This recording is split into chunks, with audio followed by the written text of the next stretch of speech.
জলের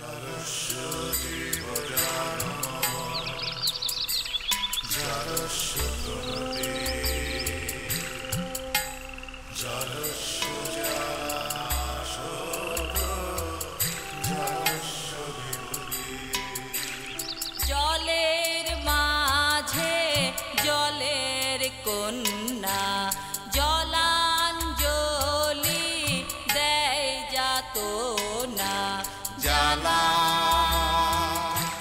লবণ জলে আগুন জলে নেভানো দায় বেদন ভুলে ছল চাতুরীর মেলা।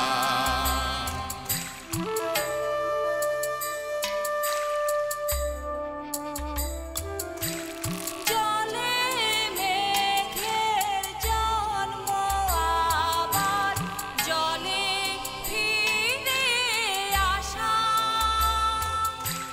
মাঝের কদিন ভ্রান্তি বিলাস শূন্যে বাঁধে বাসা। জল রে জল ঝরে জলে জন্মে জলা।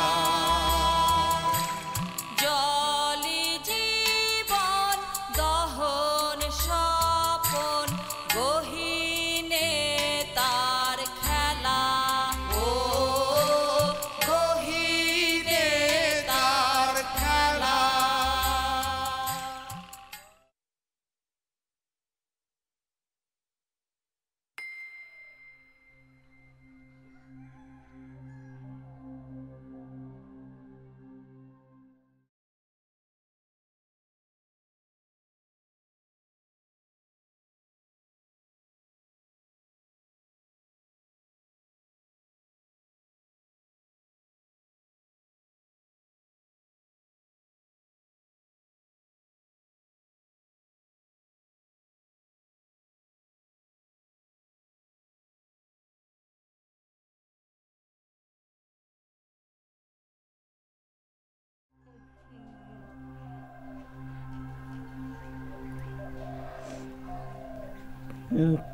তুই আসলে মাত্র কয়টা দিন হইল, আমি তো তোরে নিজের মতো করে বড় করতে পারলাম না।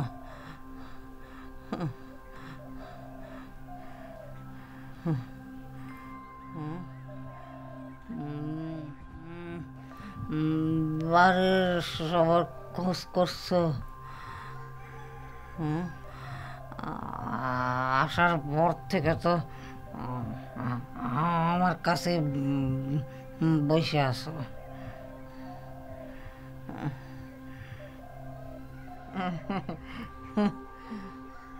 শাপলা, তুই দেখে অনেক বড় হয়ে গেছিস। শেষ যখন ওরে দেখছিলাম তখন ছোট আসছিলি, কয়দিনে বড় হয়ে গেছে।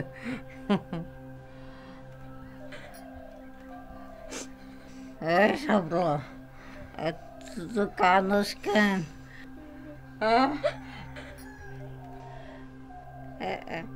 এত অল্পে কাঁদলে চলবো?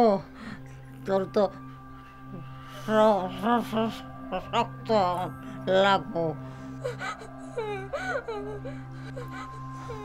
সব কাজ তোর কারণ লাগবো। আমার যে দেখাশোনা করণ লাগবো। আমি তো মনে হয় এই জীবনে আর পায়ের উপর যাইতে পারবো না।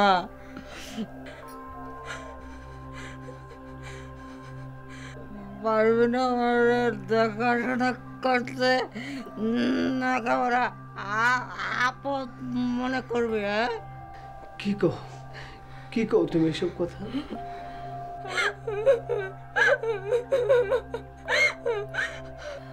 আমি যে কি কই সব চাইতে তো তুমি ভালো জানো।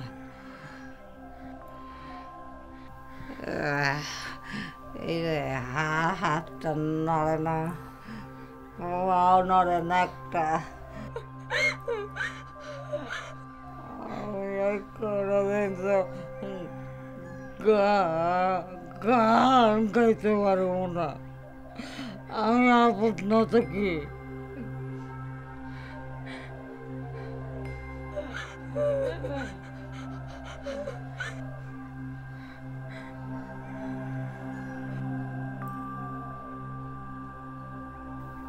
শাপলা, আমি যে এতদিন আসলাম না, তোর কেউ ভয় করছে? হ্যাঁ, ভয় করছে আম্মা, অনেক ভয় করছে।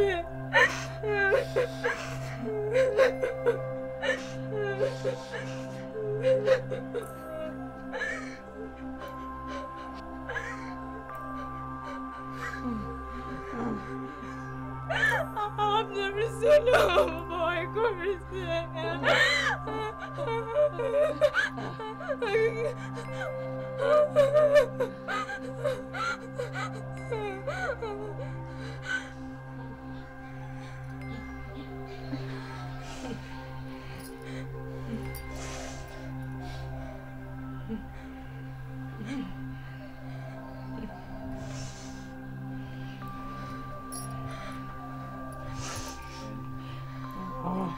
রমলা কি কাউরে চিনতে পারছে?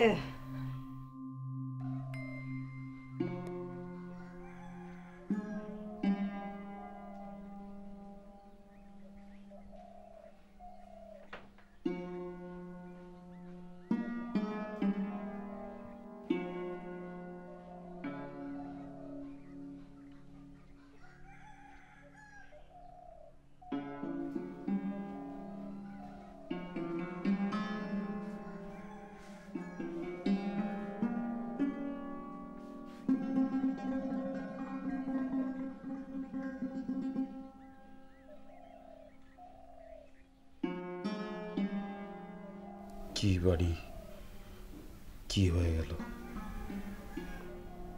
তাই না জবাব হই? জুলেখা তো আর গান করবে না, না?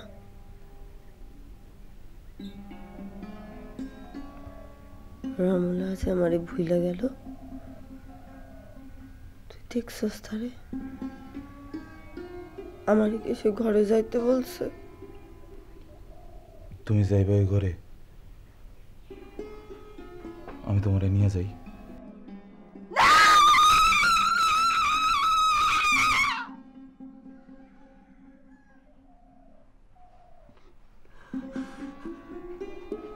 আম্মা এটা কি করলো, কেমনে করলো জবাব হই?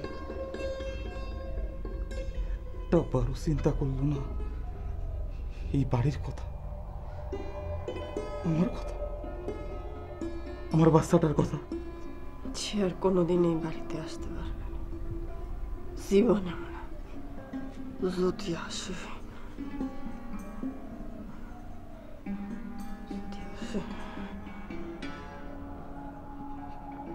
বাচ্চাটার কথা চিন্তা করলো না জবাব হই, বাচ্চাটার কথা চিন্তা করলো না।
পরে তুমি আমার বাড়িতে যাও।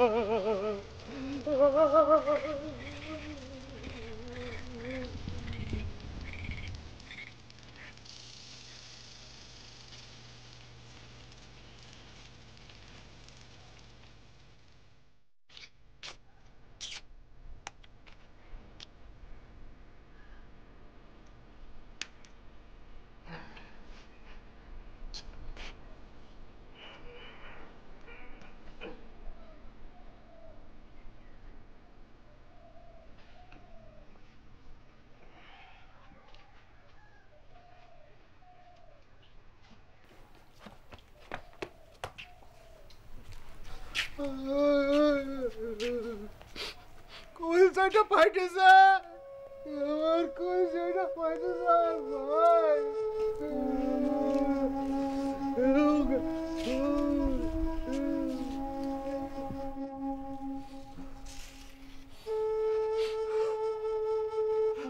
পয়লাই বাড়িতে এসেছি, যদি বাড়িতে কেউ নাই, পরে খবর পেয়ে ছুটে গেছি শ্মশান ঘাটে। ও আল্লাহ, এ কি অবস্থা গে আল্লাহ, আমাদের বৌদি আর নাই রে। সেদিন আসলাম, বৌদি দেখলাম কি সুন্দর কথা করছে। আল্লাহ, কিরাম করে হইলো ভাই, কইছে তো আমার ফাইটে যাচ্ছে ভাই। আপনার কইছে না জানি কি অবস্থা, একেবারে ফাইটে বুঝে চলছি। মকবুল, পাছাড়ো পাছাড়ো। ভাই জানকের মনে হয় ধরা ছোঁয়া নিষেধ আছে, বুঝতে পারিনি ভাই, মাফ করে দিন।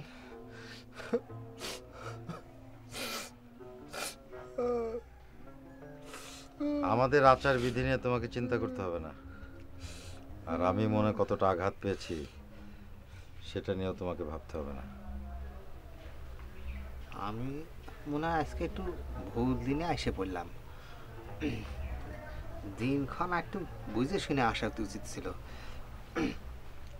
তো ভাই, তো এখন কথা কই আপনাকে, এই যে আজকের দিনে এসে আপনার থেকে আমি এক জিনিস শিখেছি, পুরুষ মানুষ কিরম হওয়া দরকার, তাকে মন কিরম হওয়া দরকার।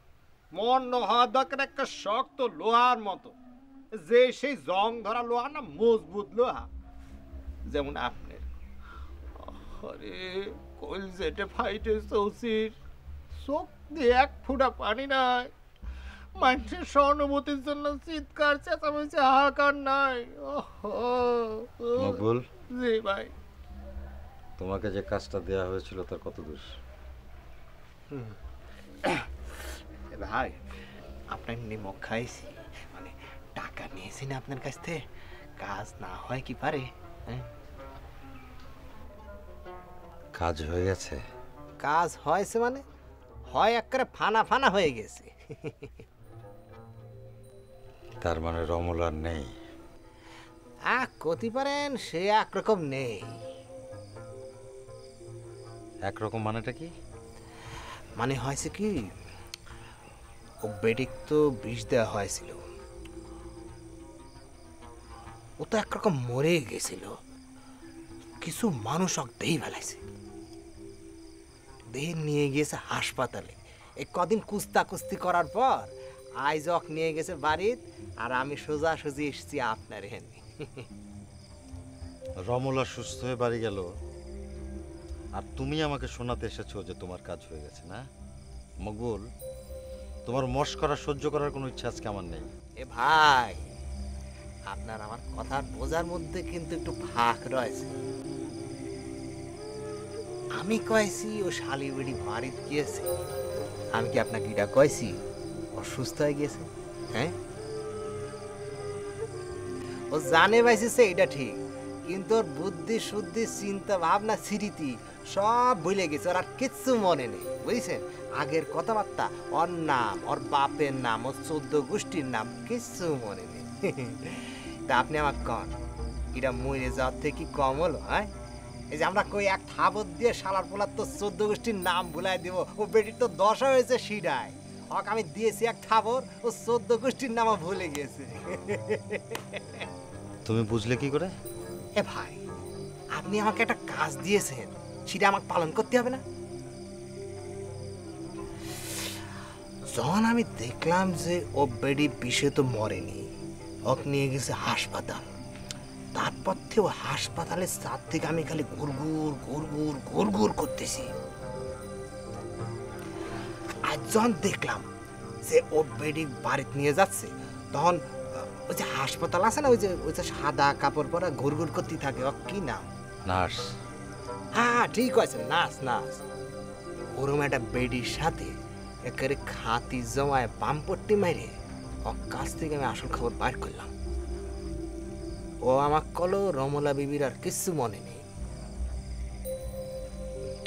ওর ভাই বিষ ওর জান খাতি পারি না, এটা ঠিক, ওর মগজটা একটা চাওয়ায় খাই ফেলাইছে।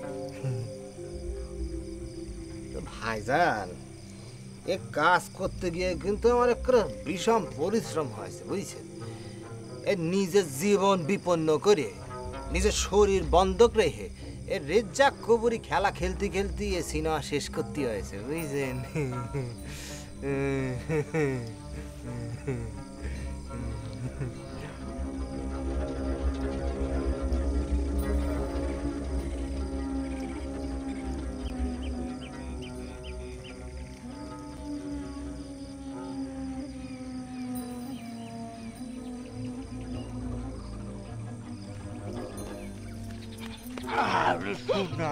শোনা ডোরাই না, আমি তোমার মুখ ফুল।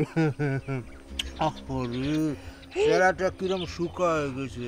কত বড় একটা কাজ করে আসিস, কত মেলা পথ দূরে আসিস, করে হয়রান হয়ে গেছে। বসো বসো বসো বসো।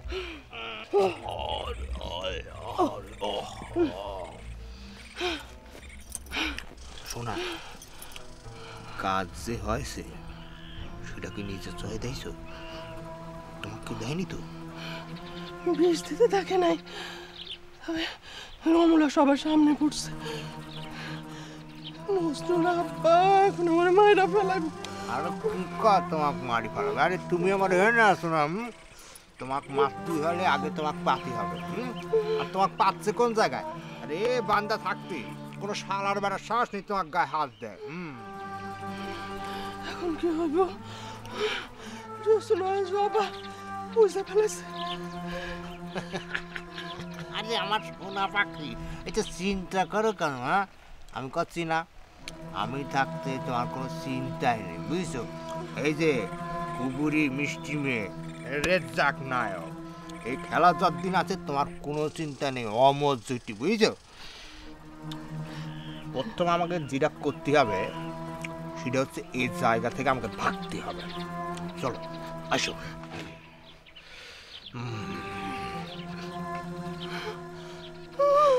কি হলো সোনা, উঠো। আরে সোনা, তুমি এখান থেকে না উঠলে পারি আমরা এখান থেকে ভাগবো কিরাম করি? আর এখান থেকে না ভাগলে গঞ্জে কখন যাব? আর গঞ্জে না গেলে পরে তোমার 2 সেরি সোনার হার কিনবো কিরম করি?